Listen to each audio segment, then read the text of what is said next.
Hello everyone. So today I'm going to be guiding you through the download, the installation and the initial activation of our AuditSafe 21 CFR and GMP compliant software, whether you're trying this to see if it's a good fit for your software, for your site, or if you've already purchased a license and you want to go ahead and install it and activate it on your computers. The process is the same. So this is kind of a quick getting started kind of video. So when you get in contact with TotalLab and you show interest, have interest in the 21 CFR or GMP compliant software, you will be sent a link that looks something like this, obviously version number depending.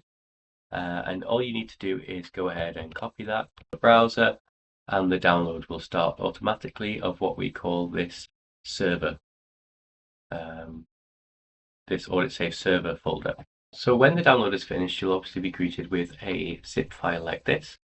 We're just going to go ahead and extract all of those files and folders.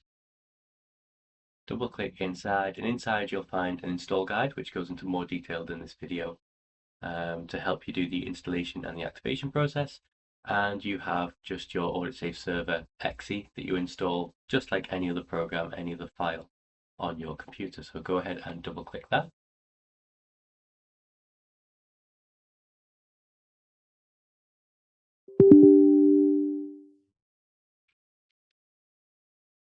And then run through the installation. So now we've installed the software, we have to go ahead and activate it and give it some of the initial setup settings so it knows where to store your files, kind of how to operate. So if we go to localhost 19811 AuditSafe, that is our our admin portal to be able to get into the guts of this software, and be able to change your settings, put in your license key, things like that. So on initial activation, you'll have to use the super admin username and password combination.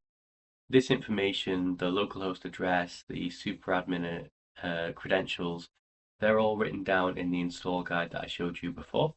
So you can always go back and reference those. So don't worry about kind of pausing this video, trying to transcribe bits from this video. This information is all in there. This video is designed as kind of a more visual accompaniment to that install guide. So when we first log into the server software, and if I've spoken to you about the software before, you'll know that it comes in a server, which is what we're looking at here, and a client portion as well. So it's designed in the software that you download the client app directly from the server. That means you click this button and you will get another file to download. You will install that. Again, it's as easy as double clicking on it. It just works like a standard installer for any other program. It will run through, the licensing agreement, run through its business, and just install like that. So that's why we only send the server file across to people that are interested in a trial or that are interested in purchasing, have purchased the software, because you can get the client directly from the server. And it also means that if your site grows, if you need to add to your number of computers on your network using this software, you don't need to contact us for a download link or anything like that. It's all within the software, as are things like our walkthrough guides, our compliance guides to show how we align with every point of 21 CFR Part 11 that apply to our software, and every part of EU Annex 11 as well, again, that applies to our software. So we need to come through to our config section, and initially this will be blank. It will show as not set. Your secure folder is where your projects are going to be stored whenever you're not working on them. So whenever they're fixed, they're immutable, they're kind of shown as a random string of numbers and letters, so you can only access them through the AuditSafe software, so that you get that kind of audit trail and that tracking of your project. So this is the first thing that you need to do. So define the secure folder as easily as typing in a file path on your computer. Now, your secure folder can be a network drive, it can be a cloud drive, it can be a drive on your local computer. It doesn't really matter. You just paste in the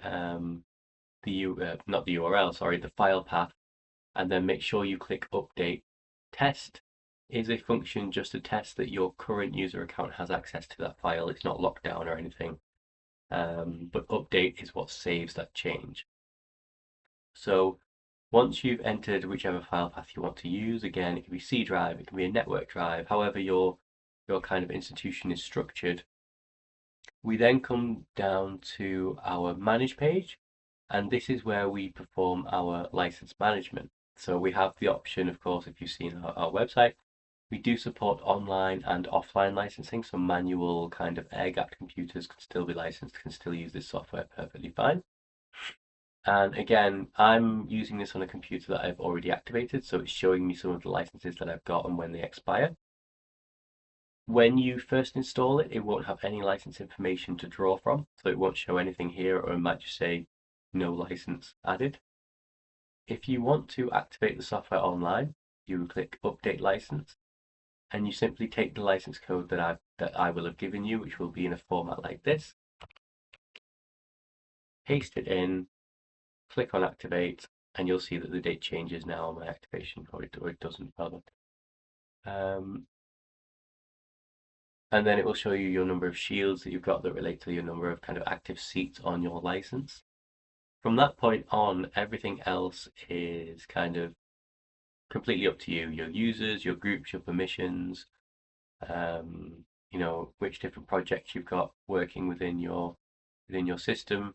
But those are just the first couple of steps that you need to perform to get the software working correctly, to get it licensed, to get it knowing where you want your secure folder to be and things like that. But that's it. So there's no kind of configuration of database or anything like that, which we did have in previous versions. Now it's as simple as installing two exes, the server exe, and then getting the client exe from the server itself. And then going ahead from there and configuring it how you want to configure it. I hope this is helpful. I hope this is helpful for our partners and people that are just looking into this software, trying out this software to be able to get up to speed. Again, there's much more depth and detail in the install guide that comes with the software. This is just a handy visual helper alongside that might be more of a quicker start guide than reading that installation guide.